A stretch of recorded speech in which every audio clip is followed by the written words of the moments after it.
नमस्कार दोस्तों, welcome to SG sociology. आज का हमारा टॉपिक है सामाजिक समस्याएं एवं समाज कल्याण कार्यक्रम, जिसमें हम इन कुछ पॉइंट्स को देखने वाले हैं। जब हम बात करते हैं सामाजिक समस्याएं, तो वहाँ पे बेकारी, निर्धनता, मद्यपान, जनसंख्या की समस्या, भिक्षावृत्ति, वेश्यावृत्ति, मद्यपान यानी ड्रिंकिंग, इन सारी प्रॉब्लम्स के बारे में हम डिस्कस करने वाले हैं। मेनली हम फोकस करने वाले हैं भारत में पाई जाने वाली सामाजिक समस्याएं, और साथ ही जो समस्याएं हैं सोसाइटी में, उनको दूर करने के लिए सरकार द्वारा कौन कौन से प्रोग्राम चलाए जा रहे हैं या समाज के कल्याण के लिए कौन कौन से कार्यक्रम सरकार की तरफ से किए गए हैं, जिसमें मनरेगा, प्रधानमंत्री Awas Yojana, mid day meal, anganwadi योजना जिसमें महिलाओं के उत्थान के लिए कार्य किया गया है, बालिका समृद्धि योजना या सुकन्या समृद्धि योजना, ये दोनों रिलेटेड हैं। लड़कियों की शिक्षा एवं उनके विकास, साथ ही वृद्ध लोगों के लिए वृद्धावस्था पेंशन योजना तथा दीनदयाल अंत्योदय योजना। तो ऐसे कुछ समाज कल्याण के जो कार्यक्रम चलाए गए हैं सरकार द्वारा, उनके बारे में हम डिस्कस करेंगे। साथ ही साथ ये जो सामाजिक समस्याएं हैं, इनके बारे में भी हम थोड़ा सा डिस्कस करने वाले हैं।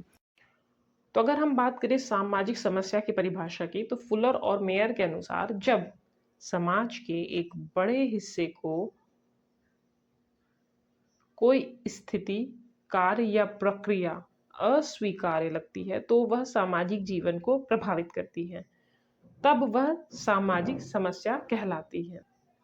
अर्थात समाज, मान लो ये है, यहाँ पे रहने वाले लोगों के बीच में कुछ ऐसे कार्य या ऐसी प्रक्रियाएं जो वहाँ पे स्वीकार्य नहीं है, वो होने लगे, तो वो चीज़ क्या कहलाती है? सामाजिक समस्या। फॉर एग्जाम्पल, ये समाज है, यहाँ पे बहुत सारे लोग हैं, इनमें से ये कुछ लोगों ने ग्रुप बना के अपराधी कार्य करने शुरू कर दिए। मीन्स दूसरों के घर पे चोरियां करना या मर्डर कर देना या किडनैपिंग कर लेना। तो ये सारे कार्य क्या है, बाकी जो समाज के सदस्य हैं उनके लिए अस्वीकार्य हैं। तो ऐसी स्थिति में जब ये अपराधी लोग कुछ इस प्रकार के कार्य करने लगे जिससे बाकी के लोगों के जीवन प्रभावित हो, उनके जीवन में बाधाएं उत्पन्न होने लगे, तो वो क्या कहलाती है? सामाजिक समस्या। अपराध समाज की एक समस्या है, और इस अपराध के कारण क्या होता है? समाज के लोगों का जीवन प्रभावित होता है, उनका सामान्य सा जीवन चलने वाला भय में बीतता है कि कब क्या हो जाएगा। या अन्य किसी सामाजिक समस्या का उदाहरण आप ले लो, अशिक्षा। अशिक्षा ऐसी चीज है जिसके वजह से समाज के लोगों का जीवन प्रभावित होता है। बेसिकली वो बहुत ज्यादा पिछड़ जाते हैं उन लोगों की तुलना में जो शिक्षित होते हैं। और अगर एक ही देश में आधी से ज़्यादा पॉपुलेशन अशिक्षित होगी, तो वो एक समस्या ही है। क्यों? क्योंकि वो उस देश की प्रगति में भागीदार नहीं बन पा रहे हैं। तो सामाजिक समस्या का तात्पर्य क्या है? जब समाज के एक बड़े हिस्से में कोई कार्य या कोई प्रक्रिया क्या करने लगे, उनके जीवन को प्रभावित करने लगे, या आप ये बोल सकते हो उनके उन कार्यों या प्रक्रियाओं का नकारात्मक प्रभाव पड़ने लगे, या वो चीज़ें लोग कर रहे हों जो अस्वीकार्य हैं, जो निषेध हैं, तो वो क्या कहलाती है? सामाजिक समस्या। तो अगर हम सामाजिक समस्याओं की बात करें, तो एक लाइन में जो चीज़ें समाज में निषेध हैं, अस्वीकार्य हैं, ऐसे कार्य या प्रक्रियाएँ जिससे लोगों को हानि पहुँचे या उनका जीवन प्रभावित हो, समस्याएँ कहलाती हैं। कुछ सामाजिक समस्याओं के बारे में हमें बात करना है, जिसमें से सबसे पहले हम बात कर लेते हैं अनएम्प्लॉयमेंट मीन्स बेरोज़गारी।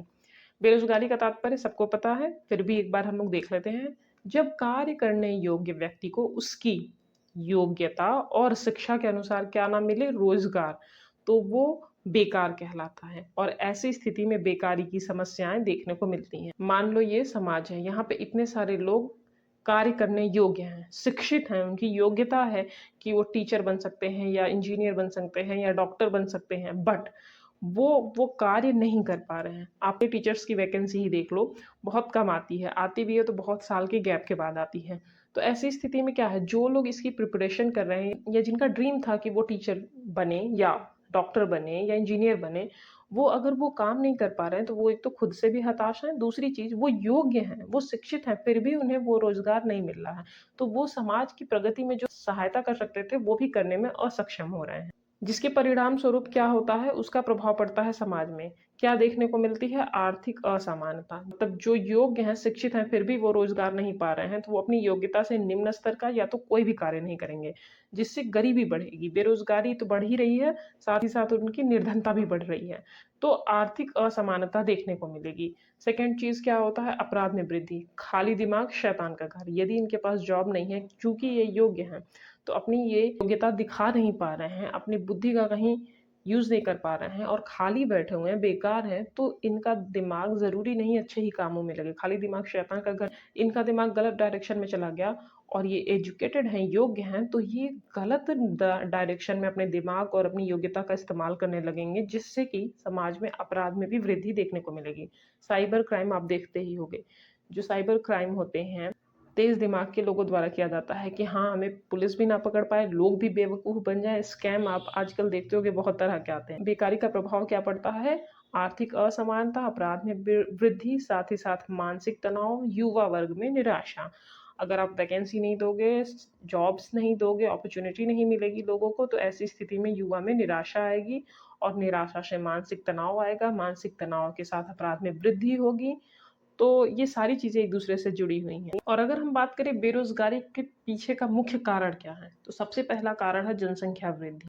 जब आपके पास सीटें कम हैं और विद्यार्थी ज़्यादा हैं, तो ऐसी स्थिति में एक-एक सीट पे कई सारे विद्यार्थी लड़ेंगे। ठीक इसी तरह जॉब में भी है, जब आपकी वैकेंसी कम है और ज़्यादा बच्चे उसी जॉब के लिए अप्लाई कर रहे हैं, तो आपको दिक्कत होगी। जब आपके पास 100 सीटें ही हैं, चाहे जॉब की हो, चाहे एजुकेशन सिस्टम में हो, और आपके पास बच्चे 1 लाख हैं, तो आप 1 लाख को किस तरह एडजस्ट करोगे 100 सीटों में?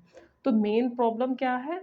जनसंख्या वृद्धि। अत्यधिक जनसंख्या होने के कारण भी बेरोज़गारी की समस्या देखने को मिलती है। सेकंड चीज़ है तकनीकी परिवर्तन।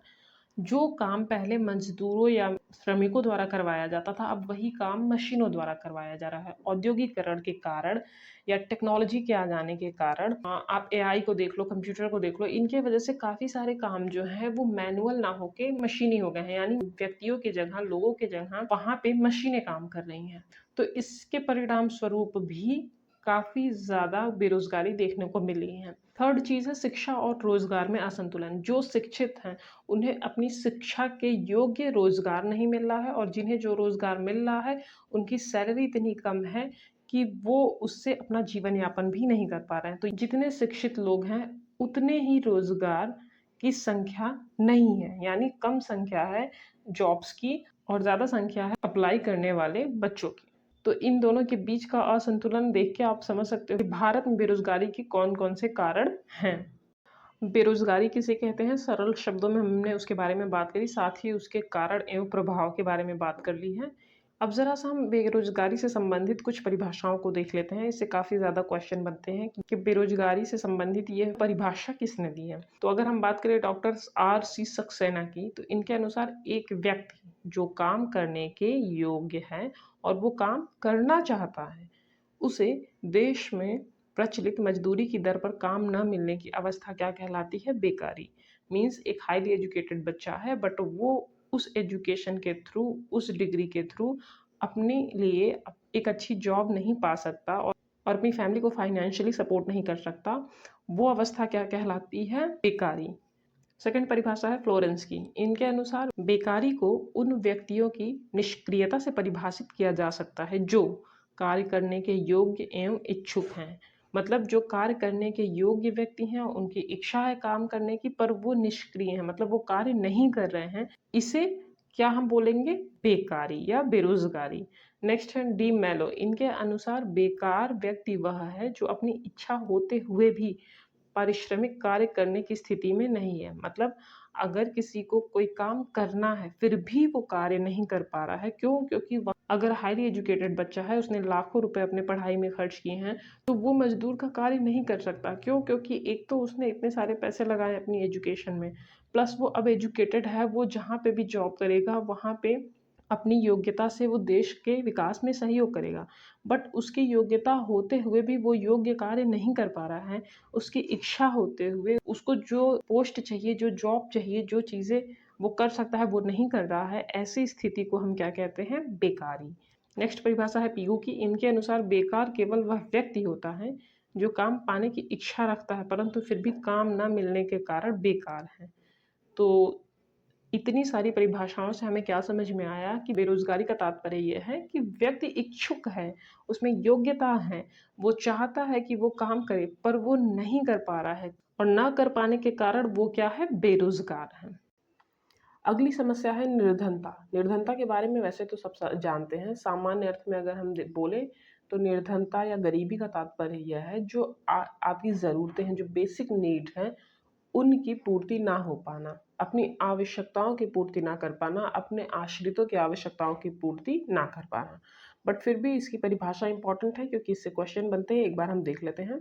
गोडार्ड के अनुसार निर्धनता उन वस्तुओं की पर्याप्त पूर्ति का अभाव है जो एक व्यक्ति तथा उसके आश्रितों को स्वस्थ एवं बलवान बनाए रखने के लिए आवश्यक है। अर्थात जिन चीज़ों की आवश्यकता होती है एक व्यक्ति को या उसके परिवार को या उनसे जुड़े लोगों को, जो कि उन्हें स्वस्थ और बलवान बनाए या एक हेल्दी लाइफस्टाइल उन्हें दे सकें, उन चीज़ों की पर्याप्त पूर्ति मतलब उन चीज़ों की होने का अभाव होता है। पर्याप्त मात्रा में वो चीज़ें अगर किसी को ना मिले, किसी फैमिली को ना मिले, तो उसे हम क्या कहेंगे, निर्धनता। अगली परिभाषा है एडम स्मिथ की।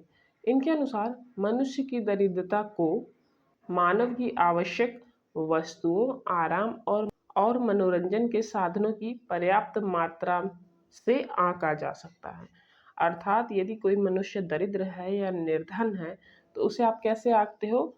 मनुष्य के जीवन जीने के लिए जो आवश्यक वस्तुएं हैं या आराम के साधन हैं या मनोरंजन के साधन हैं, मीन्स अगर आपको घूमना है तो आपके पास गाड़ी होनी चाहिए या इतने पैसे होने चाहिए कि आपको सोचना ना पड़े कि हाँ मैं ट्रेन से जाऊँ, फ्लाइट करूँ या क्या करूँ। प्लस खाने की चीज़ें, पहनने की चीज़ें, और यदि आपको आराम करने का मन है तो आप आराम भी कर सको। ये नहीं कि आपके पास इतने पैसे ही नहीं है कि आप आराम कर सको, आपको काम ही करना पड़ेगा ताकि अगले टाइम का खाना बन सके। तो ये जो साधन है जीवन यापन के, उनकी मात्रा से आंका जा सकता है कि मनुष्य दरिद्र है या नहीं। अकॉर्डिंग टू एडम स्मिथ, अगर ये सारी चीज़ें उसके पास भरपूर मात्रा में हैं तो हम उसे कहेंगे कि हाँ वो अमीर है। बट यदि इन सारी चीज़ों की मात्रा में बहुत कमी है, यानी उसके पास पैसे, प्रॉपर्टी, जॉब, इनमें से सारी चीज़ों की मात्रा में कमी है या ना के बराबर है, तो वो क्या होगा, दरिद्र होगा या निर्धन कहलाएगा। अगली परिभाषा हम देख लेते हैं जो कि है गिलिन एंड गिलिन के अनुसार।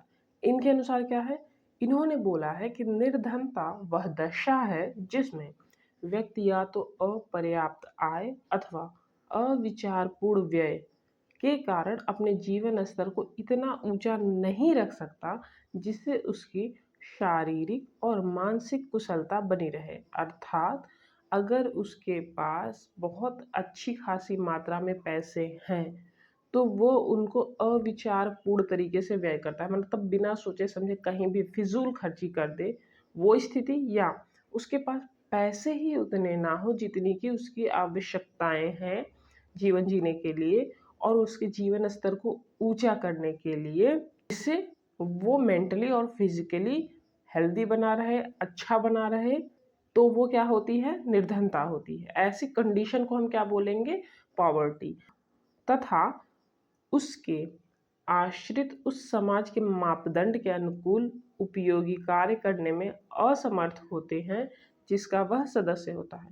देखो ये कंडीशन तो है ही है, साथ ही साथ कंडीशन क्या है कि वो जिस समाज का सदस्य है, जिस सोसाइटी का वो मेंबर है, वहाँ पे जो कार्य दिए जाते हैं, देखो समाज बनता है लोगों के द्वारा और प्रत्येक व्यक्ति का काम होता है कुछ उस सोसाइटी में। वहाँ के नियम हैं, वहाँ के जो तरीके हैं, वहाँ पे जो व्यवहार करने का एक पैटर्न बना हुआ है उसको फॉलो करना, जिससे आप उस समाज के लोगों को मदद कर सको और उस सोसाइटी में अपनी जगह बना सको, साथ ही साथ उस सोसाइटी का एक जो माहौल है वो भी अच्छा बना सको।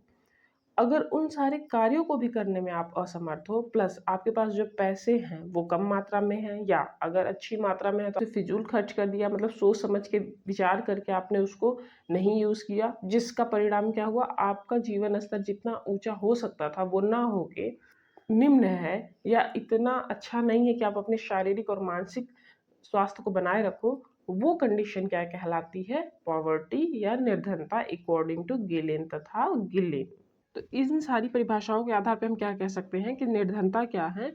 उस अवस्था या दशा को कहते हैं जिसमें व्यक्ति अपनी तथा अपने आश्रितों की जो बेसिक आवश्यकता है उनको पूरा करने में भी असमर्थ होता है। जब आप निर्धनता की बात करते हो तो उसे दो तरह से देखा जाता है। एक तो वो इंसान पूरी तरह गरीब ही गरीब है। दूसरी चीज़ है क्या वो इनकी तुलना में गरीब है या नहीं। तो ये जो तुलनात्मक गरीबी है इसका कोई पैमाना नहीं है।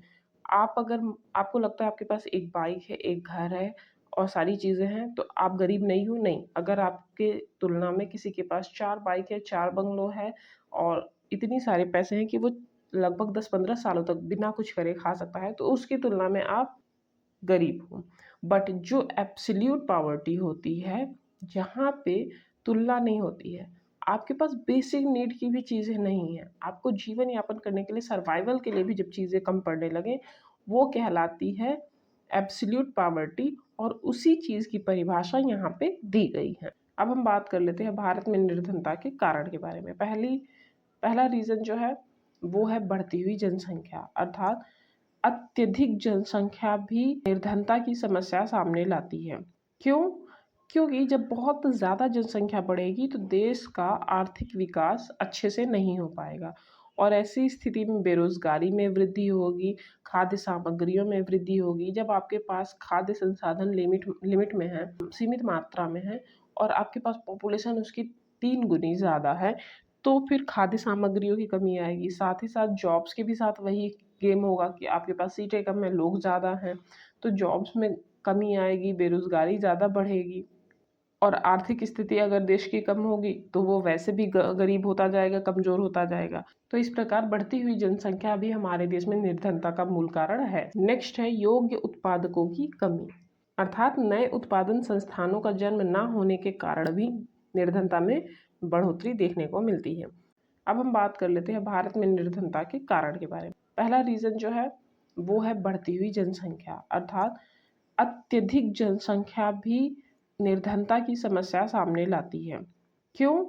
क्योंकि जब बहुत ज़्यादा जनसंख्या बढ़ेगी तो देश का आर्थिक विकास अच्छे से नहीं हो पाएगा और ऐसी स्थिति में बेरोजगारी में वृद्धि होगी। जब आपके पास खाद्य संसाधन सीमित मात्रा में है और आपके पास पॉपुलेशन उसकी 3 गुनी ज़्यादा है, तो फिर खाद्य सामग्रियों की कमी आएगी। साथ ही साथ जॉब्स के भी साथ वही होगा कि आपके पास सीटें कम है, लोग ज़्यादा हैं, तो जॉब्स में कमी आएगी, बेरोज़गारी ज़्यादा बढ़ेगी और आर्थिक स्थिति अगर देश की कम होगी तो वो वैसे भी गरीब होता जाएगा, कमज़ोर होता जाएगा। तो इस प्रकार बढ़ती हुई जनसंख्या भी हमारे देश में निर्धनता का मूल कारण है। अगला कारण है योग्य उत्पादकों की कमी, अर्थात हमारा जो देश है, भारत देश है, यहाँ पे योग्य उत्पादकों की कमी देखने को मिलती है। लोग जो हैं वो अपने परंपरागत व्यवसाय ही करते हैं। उसका परिणाम क्या होता है कि जो नई उत्पादन संस्थाएं हैं उनका जन्म नहीं हो पाता, जिससे एक तरफ तो उत्पादन कम होता ही होता है, दूसरी ओर जो रोजगार नए नए लोगों को मिल सकते हैं या रोजगार के जो अवसर प्रदान किए जा सकते हैं उसमें भी समस्या पैदा होती है, जिससे बेरोजगारी बढ़ती है और बेरोजगारी से निर्धनता बढ़ती है। तो ये जो चीज़ें हैं किसको प्रोत्साहित करती हैं? दरिद्रता को। अगर हम अभी की बात करें, करंट टाइम में या प्रेजेंट टाइम में अगर हम बात करें, इतने सारे स्टार्टअप हैं, यूनिकॉर्न बन रहे हैं, हर दूसरे दिन आप सुन रहे हो, वो सारी चीज़ें स्टार्टिंग में नहीं थी। तो भारत में जो मूल रूप से निर्धनता के कारण रहे थे उसमें ये सारी कारण रहे हैं। पर अगर वर्तमान समय की हम बात करें तो इसमें काफ़ी हद तक सुधार हुआ है। अब तो नए नए स्टार्टअप्स को गवर्नमेंट सपोर्ट कर रही है, प्रोत्साहित कर रही है कि आप अपना कुछ कौशल दिखा के कुछ नया रोजगार करें, स्वरोजगार को बढ़ावा देना, साथ ही साथ अपने अंडर में कई लोगों को आप रोजगार दो। तो इन सारी चीज़ों को अब जाके काफ़ी हद तक सपोर्ट मिला हुआ है गवर्नमेंट की तरफ से। बट हाँ, स्टार्टिंग में इन सारी चीज़ों की कमी देखने को मिली थी, जिससे दरिद्रता को प्रोत्साहन मिलता था। अगला कारण है आय का असमान वितरण, अर्थात जब हम बात करते हैं औद्योगिक समाज की तो वहाँ की एक मुख्य विशेषता क्या है कि वहाँ पे आय का असमान वितरण देखने को मिलता है। पूंजीपति अमीर और अधिक से अधिक धन, साधन, सब कुछ के अधिकारी होते जाते हैं और जो निम्न वर्ग है, शोषित वर्ग है या श्रमिक वर्ग है, उनके पास आवश्यकताओं की भी कमी देखने को मिलती है। तो ये जो असमान वितरण है उसके कारण भी निर्धनता में बढ़ोतरी देखने को मिलती है।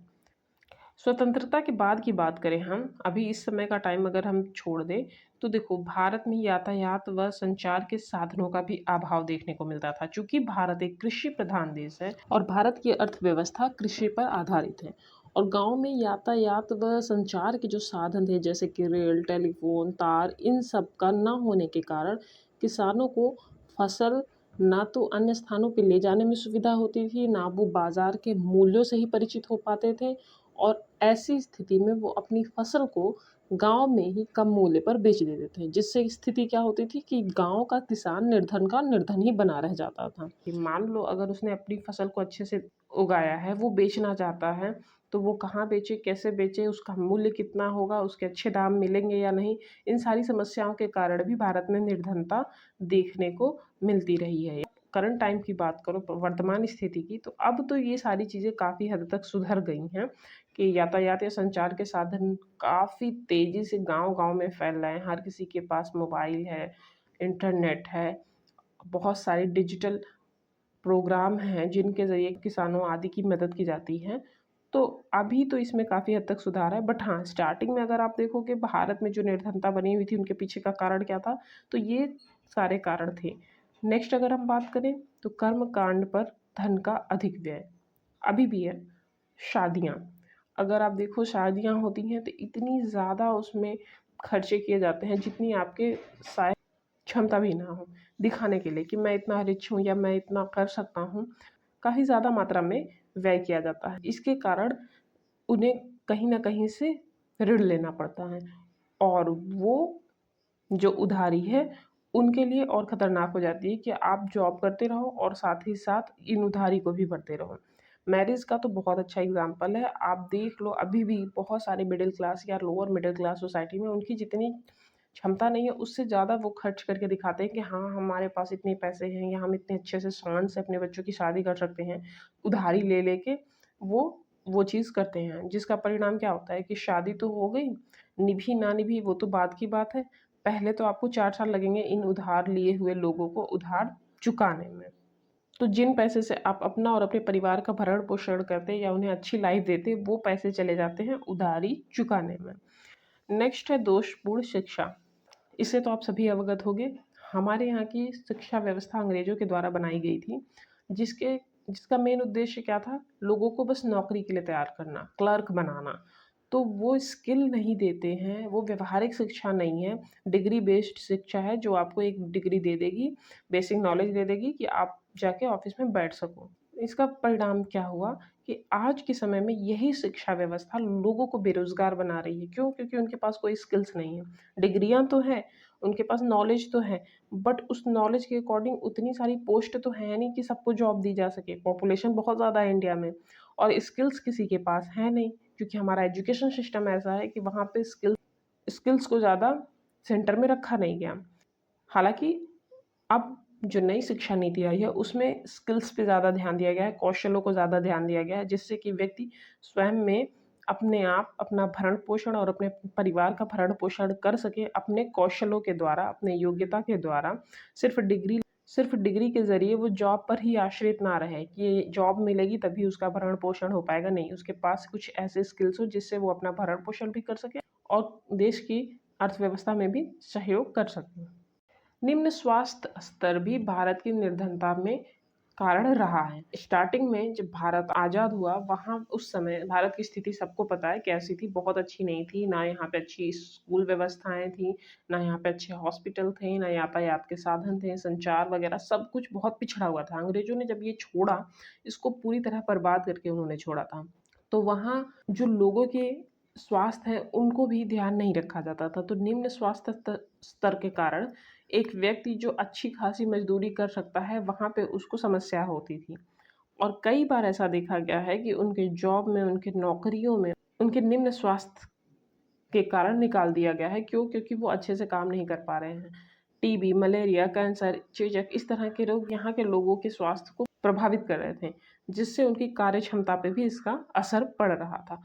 हालाँकि अब इन सारी चीज़ों में काफ़ी हद तक सुधार देखने को मिले हैं। सरकारों ने अपनी तरफ से बहुत सारे प्रयास किए हैं, स्वास्थ्य, सुरक्षा, यातायात, संचार, शिक्षा व्यवस्था, इन सारी चीज़ों में सुधार करने के प्रयास किए गए हैं। किसी-किसी क्षेत्र में तो काफ़ी हद तक काम भी हुए हैं और कुछ जगहों पे अभी भी काम चल रहे हैं। अब हम बात कर लेते हैं, जब निर्धनता आपकी सोसाइटी में हो तो उसके दुष्परिणाम क्या होते हैं, यानी उसके क्या बुरे प्रभाव देखने को मिलते हैं। सबसे पहला आपको देखने को मिलेगा सुसाइड। किसानों की आए दिन आत्महत्या आप सुनते हो, या घरेलू हिंसा के कारण ही आप देखते हो बहुत सारी औरतें सुसाइड कर लेती हैं या उनकी मौत हो जाती है।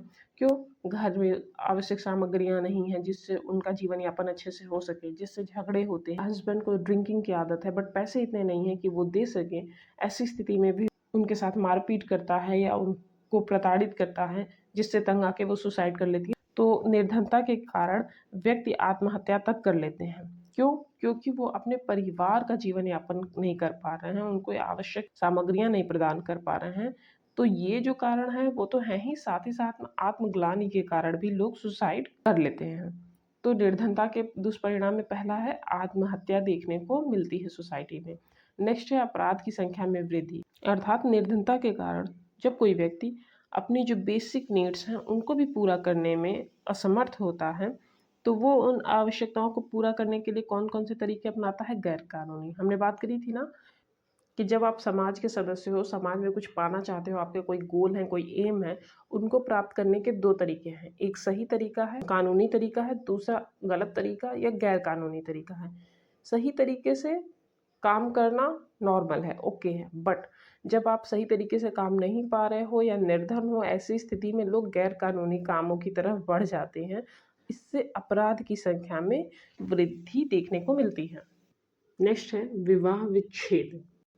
देखो, ऐसा देखा गया है कि जब आप निर्धन हो या आपके पास अपनी फैमिली या अपने आश्रितों की जो बेसिक नीड है उनको पूरा करने में सुविधा नहीं होती है, तो वो इंसान चिड़चिड़ा हो जाता है कि यार मैं तो अपनी फैमिली को भी सपोर्ट नहीं कर पा रहा हूँ, उन्हें जो चाहिए वो भी नहीं दे पा रहा हूँ। और चिड़चिड़ा व्यक्ति परिवार में छोटी-छोटी बातों पे भी झगड़े करने लगता है, कलह आरंभ हो जाता है, क्लेश होने लगते हैं उस घर में, जिसके परिणाम स्वरूप कभी-कभी ऐसा देखने को मिलता है कि जो वैवाहिक संबंध हैं, मैरिड लाइफ है लोगों की, वो प्रभावित होती है। वहाँ पे डाइवोर्स देखने को मिलता है और जिसका परिणाम क्या होता है कि बच्चों का जीवन, बच्चों की शिक्षा, बच्चों की परवरिश, वो सारी चीज़ें प्रभावित होती हैं। और वो सारी चीज़ें प्रभावित करती हैं सोसाइटी को, यानी कि समाज का विकास या समाज की प्रगति में ये सारी चीज़ें बाधा बन जाती हैं। नेक्स्ट दुष्परिणाम है बेरोज़गारी। बेरोज़गारी के बारे में हमने अभी बात करी है। सक्षम व्यक्ति, योग्य व्यक्ति अपनी योग्यता अनुसार कार्य नहीं कर पा रहा है, जिससे वो बेरोज़गार बैठा है और वो बेरोज़गार है तो यानी वो निर्धनता की तरफ जा रहा है या इससे निर्धनता को प्रोत्साहन मिल रहा है। और अगर हम बात करें आखिरी दुष्परिणाम की, जो कि है वेश्यावृत्ति, इसमें क्या होता है? मान लो एक फैमिली है, वहाँ पे हस्बैंड वाइफ, उनके बच्चे हैं। बहुत रिच नहीं बोल सकते बट हाँ, ठीक-ठाक फैमिली है, जीवन यापन चल रहा है अच्छी खासी। किसी कारणवश या अचानक किसी दुर्घटना में उस फैमिली का जो मुखिया है, यानी उस स्त्री का जो हस्बैंड है, उसकी डेथ हो गई या वो गंभीर बीमारी से पीड़ित हो गया।